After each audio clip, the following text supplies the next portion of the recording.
This is a story from a small village in Gaza. It's a story about a boy who's only 8 years old.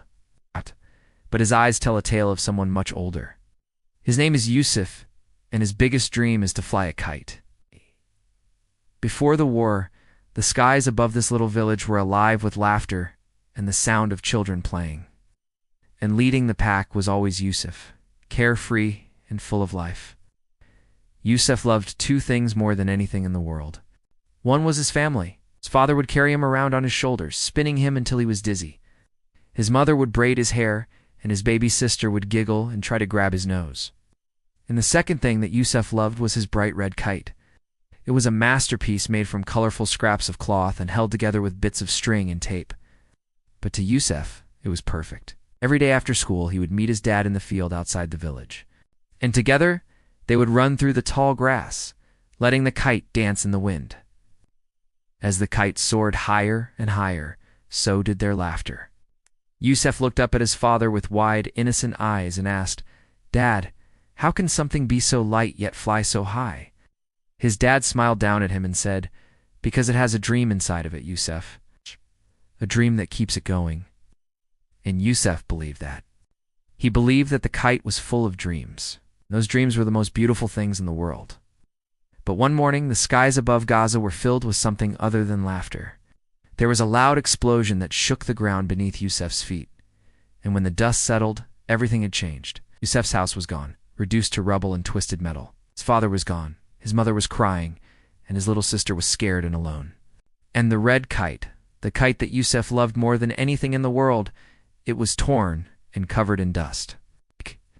Now, Yusuf lives in a small tent with his mother and his baby sister.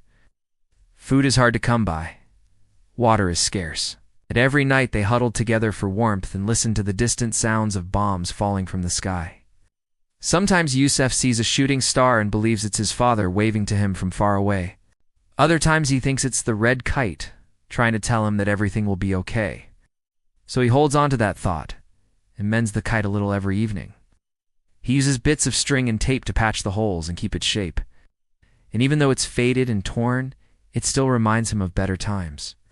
There are days when Yusuf doesn't want to repair the kite. When he looks up at the sky, all he sees are bombs and rockets. And he wonders why his kite can't fly in a sky like that. On those days, his mother comes over and sits beside him. She doesn't know what to say, but she holds his hand and tells him stories of when he was a baby, when he used to laugh and play. Then she tells him about the kite, about how much his father loved it, and how it gave him hope. Your father would look at that kite and smile. He would say it reminds him of you, Yusuf, because you both bring so much joy into his life. Then Yusuf would take the kite in his hands again and mend it a little, hoping that someday soon he can let it fly again. Yusuf's story is not just his own. It's the story of hundreds, maybe thousands of Palestinian children who have become too old, too young. They're no longer playing with kites or teddy bears. Instead, they're playing a dangerous game of survival. Their day starts with rocket fire and ends with fear of what tomorrow might bring. For these children, innocence is a luxury they can no longer afford. When you think of a child, what do you imagine? You see a curious toddler taking their first steps, or a kid laughing as they swing on a playground. Childhood is supposed to be a time of joy, discovery, and wonder. But for too many children living under the shadow of war, it's none of those things. War doesn't just destroy buildings and disrupt lives. It takes away something much more precious. A recent report by UNICEF found that in Gaza, an estimated 430,000 children are in need of humanitarian assistance. It's more than half of all children in the region. Half. Can you imagine a world where half of your childhood is taken away, or half of your days are filled with fear and uncertainty? These children can't read or write because they're too busy hiding in fear of airstrikes. They can't laugh because they're too afraid of making a sound. They can't be kids because they have to take on the responsibilities that no child should ever have to face. The report also found that in Gaza, 70% of children are not in school. That's almost 3 out of every 4 children. Why? Because they don't have the luxury of a normal childhood. Many schools have been destroyed, leaving thousands of children without access to education. Some children have lost their parents, some their homes, some both. How do you expect them to learn when they're surrounded by death and destruction? More than 2 million people in Gaza need food aid. That's more than two-thirds of the entire population. Wow, two-thirds. This includes hundreds of thousands of children who are suffering from malnutrition. It's not because there's no food in Gaza. It's because they don't have enough money to buy it.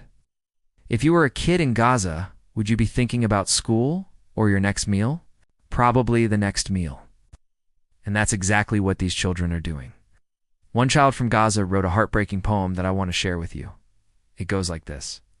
My day begins with hunger and ends with fear of tomorrow. I wait for a miracle to lift this siege, a siege that robs us of our right to life, to health, and to a future. My home is destroyed. My school is destroyed. My books are destroyed. We're destroyed. All we want is for the world to hear our voices. That's the voice of a child who woke up too early, a child who's seen too much, a child who's lost their innocence to war. But amidst the despair, there is hope. Hope in the form of aid organizations like UNICEF that are working tirelessly to help children in Gaza. They're providing food, water, and medical care to those who need it most. They're also helping children cope with the trauma of war through mental health services and child-friendly spaces, where they can just be kids for a moment. You can also make a difference. By donating to reputable organizations, you can help provide essential supplies, food, and medical care to families in Gaza. Even a small contribution can have a big impact. When you donate, please remember to include a note asking that the funds be directed to children's aid in Gaza. Your donation could help provide a warm meal to a hungry child, clean water to a family, or even educational supplies to a child who's missed school. Because every child deserves a chance at a normal childhood. The world is facing many challenges right now, but the plight of children in Gaza should not be forgotten. When we help children in need, we're investing in a better future. We're giving them the opportunity to break the cycle of poverty and build a brighter future for themselves and their communities. Thank you for listening to Yosef's story. May it remind us all of the importance of innocence, the fragility of childhood, and the strength of the human spirit. If you've been touched by his story, please consider donating to help children in Gaza. Together, we can make a difference.